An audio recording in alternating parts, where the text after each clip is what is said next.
How's it going, guys? My name is Sean. My name is John. And this is our buddy Keon. We got a special guest in the house right now. Keon. And today we're going to be talking about what's going to be happening with morning drive.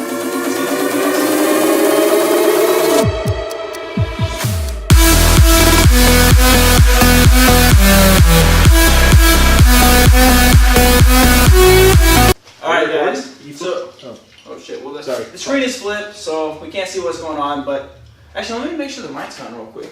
Alright, guys. So it's 2019. It's a new year. We kind of wanted to take a new direction on the morning drive.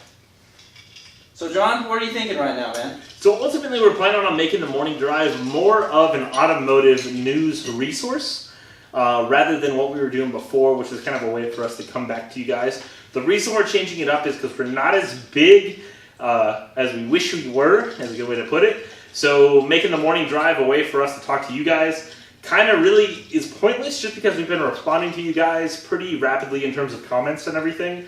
And I really don't feel if there's a reason to keep the morning drive as a question and answers kind of thing. So we're going to make it more of a news in the automotive segment. We're going to be talking about every single week different events that are going on in the automotive world and basically just bringing you guys up to date with everything. And like I said, we're going to try and keep it weekly. It'll either be Sean, myself, or both of us doing those videos. That way we kind of have content going, like I said, weekly with awesome automotive news. That's essentially it. So that's kind of how we're going to... Hashtag Supra's coming this month. What? Oh, I'm excited for that, honestly. I mean, granted, I'm not excited about the BMW engine. I guess we can talk about... We'll go and talk about that, actually. What are your thoughts on the new Supra? So, I'm really happy with Toyota, because Toyota released the FT1. And Keon, I don't know if you actually even know about the FT1 at all. Toyota released the FT1, like, what, 4 years ago? It's called, like, Future Toyota. Yeah, Future Toyota 1. And it was basically their concept of what they wanted the next Supra to look like. They openly announced it was going to be the concept for the next Supra. And I'm really proud of them because when you look at the FT1 and the leaked photos of what the new Supra is going to be, they're almost spot on. I mean, it's actually really impressive of how similar the new Supra and the new FT1, or the concept of the FT1, look like. Obviously, there's a big difference in terms of wheelbase. They had to shorten the wheelbase due to the fact that they're sharing the chassis with the BMW Z4. And that's where I think Toyota may have failed.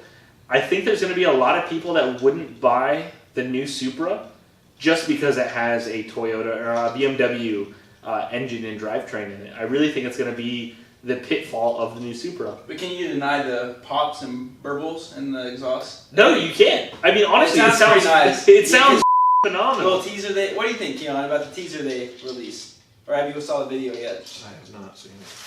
Hold on. Hold on, guys. We're going to make this up to date.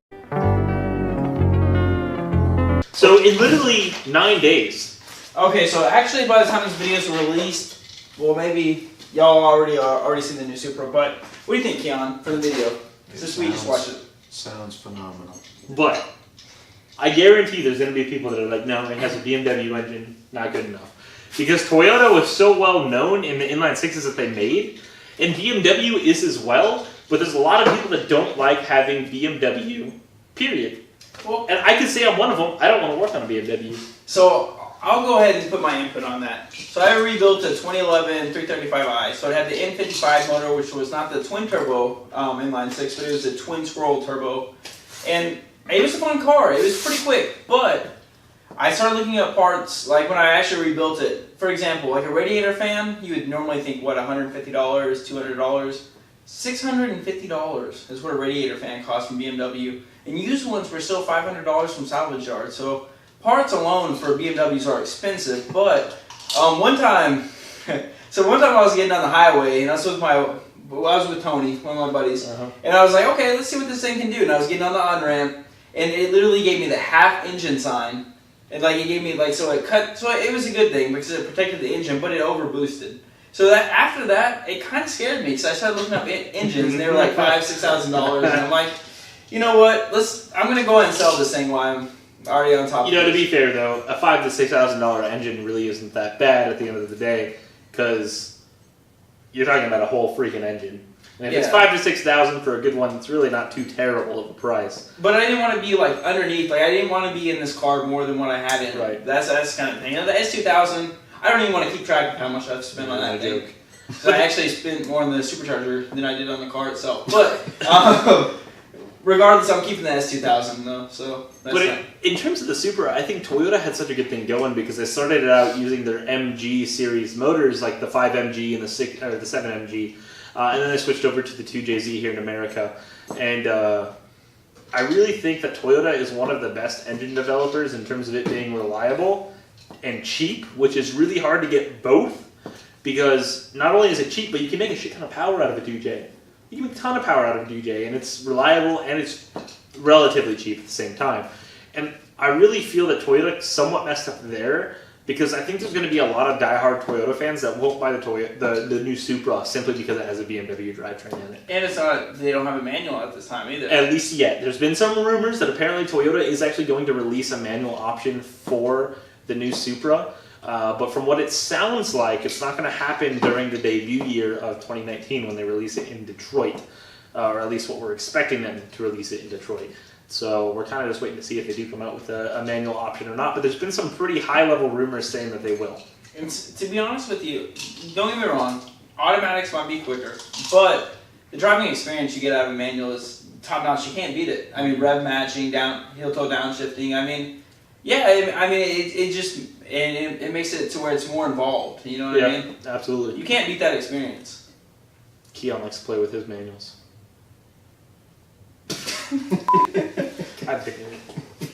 So Keon, so what car do you drive, man? Actually, hold on. This is actually a good topic to talk about. So John and I, we became friends because of what? S2000. Coffee Yeah. and S2000. Because of me. And Keon. And because of Keon, actually, yeah. Yeah, it's not wrong there. So Keon, talk about your S2000 a little bit. I have a 2002 new Formula Red S2000. It's gorgeous. I've The owned fastest color. for approximately 5 years, I believe. You thought about, That's it? you It's thought about selling it a few very times. stock. Yeah, you thought about selling it a few times. I know there's been a few times you've been pissed at it because of the coil packs, and you're like, oh, I'm gonna sell this piece of shit. I Actually, wouldn't sell it over coil packs, let's be honest, but I have been very upset. I've had my ups and downs with this car, but it'll always hold a special spot in my heart. so also actually, Keon and I are going to probably be doing a pretty similar install pretty soon. We're actually going to have to replace our clutch master cylinder pretty soon because it almost sticks at the bottom of the floor, and it leaks I a also little need bit. to do it on my new Civic. Oh, really? I want to take the, what is it, the clutch delay. A clutch delay valve out. Yeah. So I did that on my S2000 last time. Very irritating. So I've actually read online that the Flash Pro actually gets rid of a lot of that rev hang, is what I've been reading. And if I'm going to have anyone tune my car, shout out to Jeff Evans Tuning. That's who I'm going to have tune my car if I end up doing that. But I'm going to sell the Civic Si and probably buy a sedan Si Or a Type R. Man, I missed out on the damn cool part. It's okay. So guys, I know a lot of Type that. R and no flex. So I'll give you a little bit of update because in the last 2 videos I've uploaded, I've kind of hinted at a new build that we've been bidding on IAI or Copart. So there's a Civic Type R. It was a 2017. It was kind of damaged all over. I actually bid up to $15,600, which I feel like is kind of actually a lot for a salvage Civic Type R. Because then you said it was wrecked all the way around, right? Yeah. Like it wasn't just like the I was front gonna have end. to put a had quite passenger bit side quarter panel on it. It needed a passenger side door. I mean, that's the a thing lot. is, the Civic Type R, it's a numbered model, so to find parts, you pretty much have to go to the dealership. So it's going to be very expensive to build. The good thing about the car, it was running drive and it didn't have any airbags that went off. So that was a good highlight. But I went to, like I said, $15,600, which I thought was quite a bit, but it went for $17,000. And the guy really, he really wanted that car. So I feel like if I would have bidded against him, it probably would have went even higher than $17,000. So that's kind of the car that I was bidding on. I mean, I really wanted it, so we'll see if we find another wrecked one. But I feel like it'd be a good compliment to the S2000. It's just a matter of time and patience. Eventually, we'll find the deal that's worth it to us. And I don't know if y'all guys realize, but I said it in the Civic Si build that I actually sold the Mustang. That's kind of a little update too. I sold it for, just give you a little heads up, I think I had around $18,000 in it by the time I bought the wheels and everything. So I sold it for $20,000 cash. So I made a little bit of money off it, enjoyed it for a little bit. I did a burnout, you know. Oh, a big burnout. Or two. It was a fun car. I kind of miss it. I do wish we could have done more RX7 versus Mustang videos, but Oh, actually, talking about RX7 versus, so we actually raced the LS1 RX7 tonight. yeah, we did. Versus the Supercharged S2000, Yes, and it was a pretty close call. I will say that the RX7 LS1, it did pull away a little bit. Yes, especially once I got traction. Yeah. The RX7 has a hard time that when I launch it, it just has no traction. And the S2000 actually has an advantage there because the boost and the power is so linear that it doesn't immediately just start spinning the tires, whereas the LS1 just spins the tires right off the bat. And holy shit, I was right, Joy's been there the whole time. Bye, Joy. Where the f***? Like the whole time she was in there. I called that. And she left the door open. Damn it. Joy! Where's my bagel bites? So on a straightaway, I would say the RX7, the LS1 RX7 could beat the Supercharged S2000, but around the track. That is actually one thing I'm really curious about.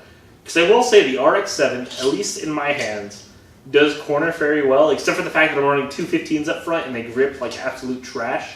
And they're no brand name tires, so they're handling understeer at the track. Oh, dude, I understeer like nothing, even just daily driving. So I am curious about if I put better wheels and tires on there, if I would beat the S2000 actually, or at least keep up with it. I do feel like if I had a splitter and a rear wing and better wheels and tires, I could keep up with the S2000. You probably have to actually run like wider front wheels and like I would say a squared setup on the. I couldn't fit 275s all the way around on that thing. You guys just need to hype up like a YouTube beef. So you know what I would do? On your car, I'd run 305s in the back if you can. If not, we'd have to cut your rear quarters. I don't think so because my rear quarters are already actually pulled and rolled. Well, I say let's cut them and let's put. Yeah. But your car's so clean though. I don't want to cut the RX-7. It's But I'm saying if you want to go for all out and keep do good at the track, I would say 305s in the back to Sure. put the power down. RE71s. Sure. And then you ran, let's say 275s up front. That's the same type of. I mean. No, absolutely. I completely agree with you there. I just don't want to cut up the RX-7, so I'm limited there. Probably need better The brakes. RX-7 is too clean that I don't want to cut it up. I think another thing. That's the one car that I don't want to modify. I want to put a wing on it, and I want to put like a front splitter on it. That's about it. I don't want to do anything else to You it. took an angle grinder to your S2000. I did take But it. you won't take one to the RX-7. To be fair, my S2000 wasn't a very clean S2000 to begin with. It already had its dings and dents. It wasn't like it was the prettiest S2000 in the world. This RX-7 I feel like is a very pretty RX-7. For its age. Yeah. In comparison with the Yeah. S2000. That's definitely. I think a Cougar that you would hit where. Well, I mean, it's also, like you said, for the age, and like the RX-7s that I've dealt with, they've always had some sort of rust or some sort of issues here and there on the body. And this car has had none of those. Like, it's spotless. Like, in all honesty, if I just wiped it down with a cloth, it would look like it's a brand new car straight from 1986. And it's hard to find nowadays. It is fast though. I will It's say ridiculously fast. I would, honestly, I'd probably throw a nitrous on it, and that's probably the last thing I'd ever do to it. that. Honestly, I wouldn't add any more power. I'd make it more So- balanced. You have plenty of power. So I will say, you need bigger front brakes. I definitely need bigger You need front more brakes. Wider front wheels and tires. I mean, even Yeah. the back as well. The front tires is the biggest issue on that car. But I will say there was a video I was watching last night of it was actually a VinWiki video because their videos are actually really freaking good. And it was of this one guy that built it was a kit car that was like a tube chassis like GT3 race car, but it was street legal. And what he said totally equaled what I would see in a car, in the fact that like he has the issue of every car that he owns he gets bored with because they don't scare the piss out of him. And I totally agree with him that if it doesn't scare the piss out of me and make me almost legitimately shit my pants, then it's not worth it. And so I feel like I need nitrous on the RX-7, so that way it finally actually scares me. Because it's close to scaring me and it's ridiculously fast, but I still feel like I'm in control of it. And I need that sense of I'm possibly not in control, and then I'll enjoy it more. I don't know, man. Like around the track, how quick that thing is with the not amount of grip that it has. Like I feel like it's unbalanced. I feel like the power is good. Yeah. Add more grip, No, absolutely. and more downforce. If I added more grip and more downforce, that thing would be a track monster, Yeah. but it wouldn't scare the crap out of me. I want it to scare the crap out of me. So the S2000, like, all right, Keon, what did you think when I gave you a pull earlier on the Supercharged? The Supercharged S2000 video is coming up. Just the review on that. I see lots of comments. Yeah, there's people asking. It's coming up. Should have done a reaction. Oh yeah, we should. Oh, that's a good point. Yeah. So what did you think, Keon? Because you drive an S2000. So what do you think from just riding the passenger seat? It's a lot more pack a punch. Pack a punch. Pack a punch. Is it a... Shout out to Call of Duty. And Nazi zombies. But it's a Not lot that we're affiliated with Nazis, but maybe Is it the a ray gun zombies. though? It's a lot more of a punch in the sense of going right on like a normal S2000, but you can obviously tell there's more there. Yeah. But you don't feel any, it feels right at home. Yeah. Supposed like an S2000 on steroids. I mean, honestly, when I drove it, Essentially a stock S2000 Yeah. on steroids. That's it feels what we very can narrow much. it down to. It feels very much like a stock S2000. There's not much of a difference in terms of drivability between a supercharged S2000 and a stock one, because it just, you put your gas on the pedal and you expect it to build power as the RPMs increase, and that's the cool thing about the supercharger is it does feel very much like the stock S2000 that everyone else drives, but yet it's just got more power. It's very linear power band versus the turbo kicking in and then the ass end comes out. I will say the ass end does come out if you go full throttle and I turn and it's winter time, so if it's cold outside, the rear end will kick out on you. It's done that a few times actually, so just be prepared for that. You can't be you can, but if you can correct it. But I mean, this has been a few times when I had to run a few data logs where I was wide open throttle 2, 3, 4, which if you're going wide open throttle, second gear to third gear to fourth gear, you got to do it on the highway if you're going to do it on the street. And you're still kind of, you're hitting 100 miles an hour. But at the same time, when it's cold outside, you have reduced grip. The rear end, it snap oversteered on me a few times actually. Somebody say turbo? See, John wants to go turbo. I'm going turbo. What do you guys think? If we could do a supercharger versus turbocharged build, I think that'd be fun. I'm a turbo guy. I'm going turbo. And Keon could go ITBs. Why the hell not? You want Yellow. Actually, Push it on Keon the was back actually track wanting to do build. a supercharged Civic Si because he has a Civic Si sedan. Or an LS1 S2000. Either or. Both. Why not both? Why not? So what was your thoughts of riding in the LS1 RX7? I was definitely not expecting what was there. And that thing definitely packs a punch. Most definitely. Yep. And But it's like there's nothing like LS power. Unfortunately, there really isn't. It's quite... LS swap the world. It's contagious because there's a huge reason why everyone's doing LS swaps, and it sucks because everyone's doing LS swaps. They're not. But there's a reason why. It's because it's, especially if you're in America, I get it, like you're in Australia or Japan, like it's much more expensive, and it probably doesn't make as much sense. But in America, like LS1s, or even like 5.3s, which technically aren't LS1s, but the Gen 3, Gen 4 Chevy small block is available all over the place. That it's, the power per dollar is really what matters there. And the fact that the LS V8 blocks make just power just all throughout the power band. So John, I don't know about you, man. My Jaeger and Red Bull is getting pretty empty at this time, so That's a good way to close it off. I think this is going to be a good end of the video. I hope you guys enjoyed this video. Hit the like button, subscribe for more, comment below, and tell me what y'all think about the new morning drive setup. Especially if you like seeing Keon in our videos, make sure to hit that subscribe button not once but twice, and hit that alert bell, because if we see that our subscriber jumper goes up, subscriber number jumps up, we'll make sure to include Keon in more and more and more and more and more and more videos. So go ahead and like the video, subscribe for more, and we will see y'all guys in the next one. Peace!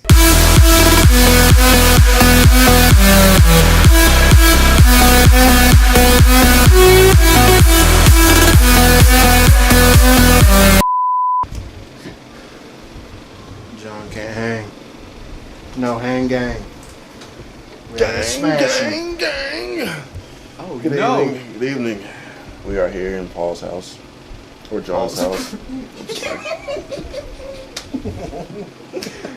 We're in John's house. I don't know what's going on. We're having a good time. That's what we're doing. That's what's going on. And it's the weekend. It's Saturday. Make Saturday night great again. And the camera's still on. Nose again. Depends on whose ass it is. Depends on whose ass it is. Gotta be a good pair of cheeks. God bless. Gotta Captain be Planet. fit, but still jiggly. Enough to palm your hands around. You know, gotta graze it, bro. Gotta lick it. Lick the butt cheeks. Gotta love it. Gotta be one with the butt cheeks. Send some knowledge here. Actually, I don't know what the fuck I'm talking about. Good.